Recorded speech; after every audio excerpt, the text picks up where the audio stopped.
पंडलपुरदल्लि आषाढ़ एकादशिय सडगर कृष्ण हरि जय जय राम कृष्ण हरि जय जय राम भेटला विठ्ठल माझा भेटला विठ्ठल गुरु एक तुझी माझा विधाता अचल गुरु विना सुने सारे विश्व हे सकल भेटला विठ्ठल माझा भेटला विठ्ठल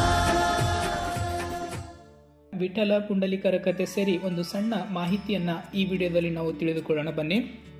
ಅದಕ್ಕಿಂತ ಮುಂಚೆ ನಮ್ಮ ಚಾನಲ್ ಅನ್ನ ಇನ್ನೂ ಯಾರು ಸಬ್ಸ್ಕ್ರೈಬ್ ಮಾಡಿಲ್ಲ ಸಬ್ಸ್ಕ್ರೈಬ್ ಮಾಡಿ, ಲೈಕ್ ಮಾಡಿ, ಶೇರ್ ಮಾಡಿ ಅಂತ ಹೇಳ್ತಾ ಪಕ್ಕದಲ್ಲಿರುವ ಬೆಲ್ ಬಟನ್ ಒತ್ತು ಮುಖಾಂತರ ನಮ್ಮ ಎಲ್ಲಾ ವಿಡಿಯೋಸ್ಗಳ ನೋಟಿಫಿಕೇಶನ್ ತಾವು ಪಡೆದುಕೊಳ್ಳಬಹುದು. ಮಹಾರಾಷ್ಟ್ರದಲ್ಲಿರುವ ಪವಿತ್ರ ತೀರ್ಥಕ್ಷೇತ್ರ ಪಂಡಲ್ಪುರದಲ್ಲಿ ಆಷಾಢ ಏಕಾದಶಿಯ ಸಂಭ್ರಮ. ವಿಠಲನ ಅವತಾರದಲ್ಲಿ ನೆಲೆಸಿರುವ ವಿಷ್ಣುವಿನ ದರ್ಶನ ಪಡೆದು ಪಾದ ಸ್ಪರ್ಶಿಸಲು ದೇಶದ ವಿವಿಧ ಭಾಗಗಳಿಂದ ಭಕ್ತರು ಪಂಡಲ್ಪುರಕ್ಕೆ ತೀರ್ಥಯಾತ್ರೆ ಕೈಗೊಳ್ಳುತ್ತಿದ್ದಾರೆ. ಅದಕ್ಕೂ ಮುನ್ನ ಈ ಕ್ಷೇತ್ರದ ಇತಿಹಾಸ ತಿಳಿದುಕೊಳ್ಳೋಣ.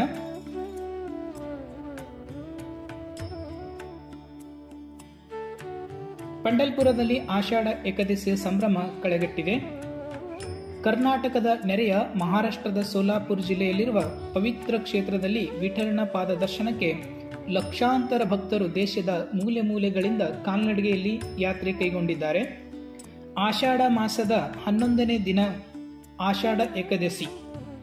ಪಂಡಲ್ಪುರದ ವಿಠಲನ ದೇವಸ್ಥಾನದಲ್ಲಿ ವಿಶೇಷ ಆಚರಣೆ ನಡೆಯಲಿದೆ. ಮಹಾರಾಷ್ಟ್ರದಲ್ಲಿಯೇ ಅತಿ ಹೆಚ್ಚು ಭಕ್ತರು ಭೇಟಿ ನೀಡುವ ಪವಿತ್ರ ಸ್ಥಳವಾಗಿರುವ ಐತಿಹಾಸಿಕ ದೇಗುಲಕ್ಕೆ ಸುಮಾರು 800 ವರ್ಷಗಳಿಂದ ಭಕ್ತರು ಕಾಲ್ನಡಿಗೆಯಲ್ಲಿ ತೀರ್ಥಯಾತ್ರೆ ಕೈಗೊಳ್ಳುತ್ತಾರೆ. ಹೀಗಾಗಿ ಆಷಾಢ ಏಕಾದಶಿಯ ಪಂಡಲ್ಪುರದಲ್ಲಿ ಒಂದು ದೊಡ್ಡ ಜಾತ್ರೆಯೇ ಆಗಿರುತ್ತದೆ. ಸೊಲ್ಲಾಪುರ ಜಿಲ್ಲೆಯ ಚಂದ್ರಭಾಗಾ ನದಿ ದಡದಲ್ಲಿರುವ ಪಂಡಲ್ಪುರದಲ್ಲಿರುವ ವಿಠಲನ ದೇವಾಲಯವು ವೈಷ್ಣವರ ಪವಿತ್ರ ಕ್ಷೇತ್ರವಾಗಿದೆ.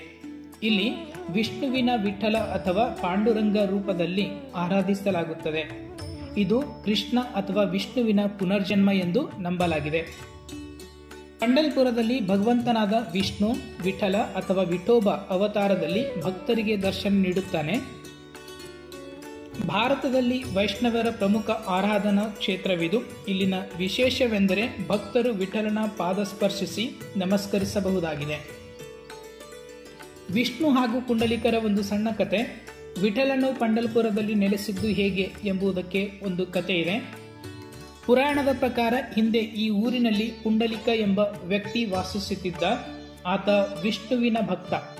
ಒಂದು ದಿನ ಪುಂಡಲಿಕನನ್ನು ಭೇಟಿ ಮಾಡಲು ವಿಷ್ಣುವು ಧರೆಗಿಳಿದು ಬರುತ್ತಾನೆ.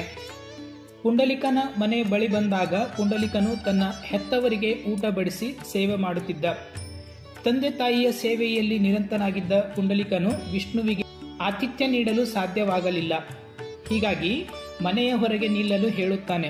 ಅದು ಮಳೆಗಾಲವಾಗಿದ್ದರಿಂದ ವಿಷ್ಣುವಿನ ಕಾಲಿನಲ್ಲಿ ಕೆಸರಾಗದಂತೆ ಮನೆಯ ಹೊರಗೆ ಇಟ್ಟಿಗೆಯ ಮೇಲೆ ನಿಲ್ಲುವಂತೆ ಪುಂಡಲಿಕ ಕೇಳಿಕೊಳ್ಳುತ್ತಾನೆ.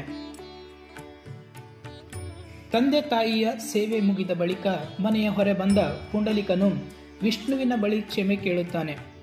ಅಷ್ಟರಲ್ಲಿ ತನ್ನ ಹೆತ್ತವರ ಮೇಲೆ ಪುಂಡಲಿಕನಿಗೆ ಇರುವ ಅಗಾಧ ಭಕ್ತಿ ಮತ್ತು ಗೌರವ ಕಂಡು ವಿಷ್ಣು ತನ್ನ ಭಕ್ತನ ನಡವಳಿಕೆಯನ್ನು ಮೆಚ್ಚಿಕೊಳ್ಳುತ್ತಾನೆ. ಹೀಗಾಗಿ ವಿಠಲನ ರೂಪದಲ್ಲಿ ಇಟ್ಟಿಗೆಯ ಮೇಲೆ ನಿಂತು ಭೂಮಿಯ ಮೇಲೆ ಉಳಿಯಲು ವಿಷ್ಣು ನಿರ್ಧರಿಸುತ್ತಾನೆ. ಹೀಗಾಗಿ ಪಂಡಲ್ಪುರದಲ್ಲಿ ವಿಷ್ಣು ವಿಠಲನ ರೂಪದಲ್ಲಿ ನೆಲೆಸಿದ್ದಾನೆ. ಇದಕ್ಕೆ ಕಾರಣಕರ್ತ ಪುಂಡಲಿಕ. ವಿಠಲ ಪದ ಬಂದದ್ದು ಹೇಗೆ? ಇಲ್ಲಿ ತಿಳಿಸಲಾದ ಕಥೆಗೂ ವಿಠಲ ಎಂಬ ಹೆಸರಿಗೂ ನಂಟಿದೆ.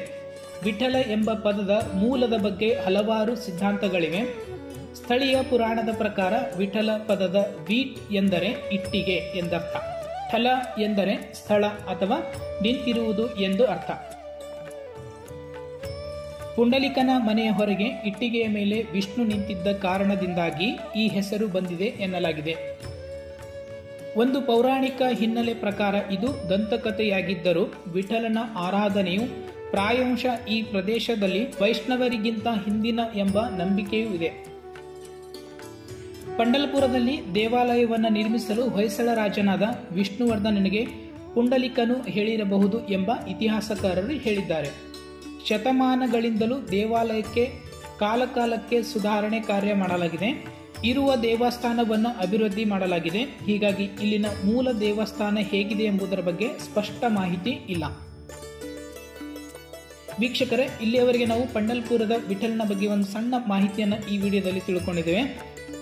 ಈ ನಮ್ಮ ವಿಡಿಯೋನ ಇಷ್ಟ ಆದರೆ ನಮ್ಮ ಚಾನಲನ್ನು ಲೈಕ್ ಮಾಡಿ, ಶೇರ್ ಮಾಡಿ, ಸಬ್ಸ್ಕ್ರೈಬ್ ಮಾಡಿ. ಧನ್ಯವಾದಗಳು.